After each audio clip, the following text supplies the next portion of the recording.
Okay, let's talk about talking. It's a skill that touches literally every single part of your life. And here's the good news. Being a great communicator isn't some magic talent you're born with. Not at all. It's a skill, just like any other, and it absolutely can be learned. So today, we're going to break down a really simple framework that can help you master it. I love this quote from Harvard Business School professor Allison Woodbrooks because it just hits the nail on the head. Think about it. Your career, your friendships, your family, your whole life is basically just a series of conversations. So that means if you can get just a little bit better at one small interaction, it can create this massive ripple effect on, well, everything. The stakes are just incredibly high. Right? If it's so important, why is it so darn hard sometimes? We've all been there, walking away from a conversation just kicking ourselves, or sitting through one that's painfully boring, or maybe the worst, feeling like you weren't heard at all. Well, it turns out there's a real, fundamental, kind of scientific reason why talking is such a struggle for all of us. And this is it, the big one, egocentrism. Now, it's a fancy word, but it just points to a simple human truth. By default, we are all pretty self-centered. Our brains are literally wired for survival, which means they're constantly focused on our own point of view, our own feelings, our own needs. And look, that self-focus is what helped us survive as a species, for sure. But in today's world, it's actually the number one thing getting in the way of true connection. So how in the world do we fight back against our own nature? This is where Professor Woodberg's work is so cool. She developed this simple but really powerful solution to help us overcome that natural egocentrism. It's called the TALK framework. And yeah, the framework is a super easy to remember acronym. T stands for topics, A is for asking, L is for levity, and K is for kindness. This is going to be our roadmap for the rest of our time here as we break down each step to totally transform how you communicate. So let's start with the first two pillars, which are really the foundation of any good conversation. T for topics and A for asking.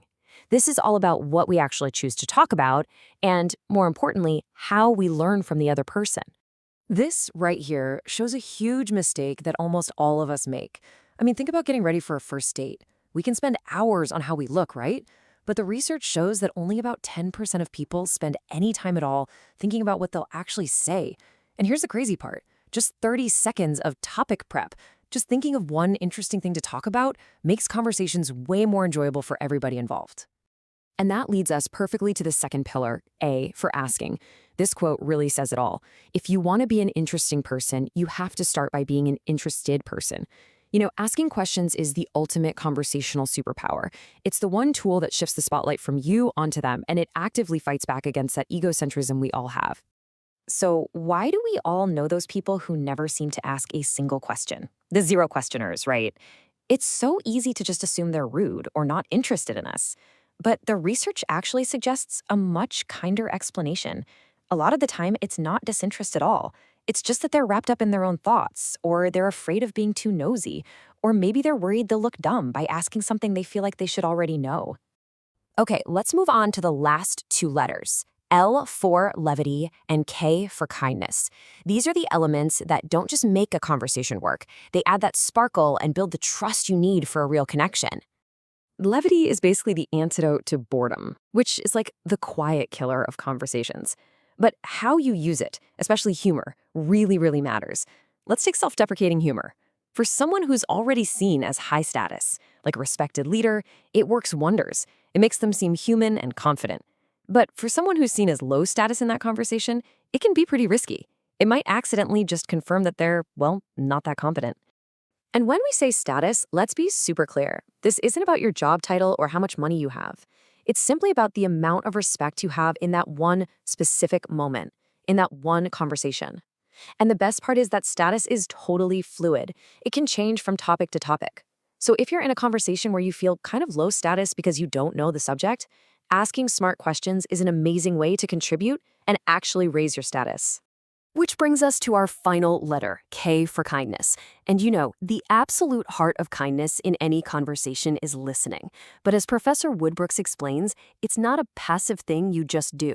It is the active, essential glue that holds this whole entire framework together.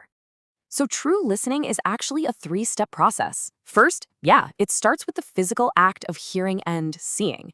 Then your brain does the heavy lifting, the elaborating, where you actually process what you've taken in. But here's the crucial final step, showing. You have to prove to the other person you are engaged. Listening is hard work, and this last step is how you get credit for it. Now, these are the advanced moves. Nodding and smiling, that's like listening 101. But using your words, by paraphrasing what they said or affirming their feelings or summarizing the conversation, that's listening 201. And these verbal cues are amazing because they are nearly impossible to fake, and they powerfully prove that you're not just hearing, you're actually understanding. So after all that, why should you put in all this effort? What's the real payoff for becoming a better talker? Well, the answer is pretty simple. It's about gaining real, tangible influence in every single part of your life. I mean, the results really do speak for themselves. Using this talk framework isn't just about having nicer chats over coffee. It's about earning more respect, wielding more influence at work and at home, and building connections that are genuinely stronger. And yeah, let's be honest, you'll probably just have a lot more fun too. Okay, is your head spinning? Does this feel like a lot to remember? Don't worry about it. Here is the simplest, most powerful first step you can take literally today. Before your very next conversation with anyone, just take 30 seconds. Think of one interesting topic or one good question. That's it. That one tiny action can change the entire dynamic. And finally, let's end with this really powerful thought from Professor Woodbrooks. We've been talking our entire lives, so we all feel like we should be experts by now. But the truth is, conversations are messy. We all mess up. So give yourself a little grace when you get it wrong, and just as important, give that same grace to the people you're talking to.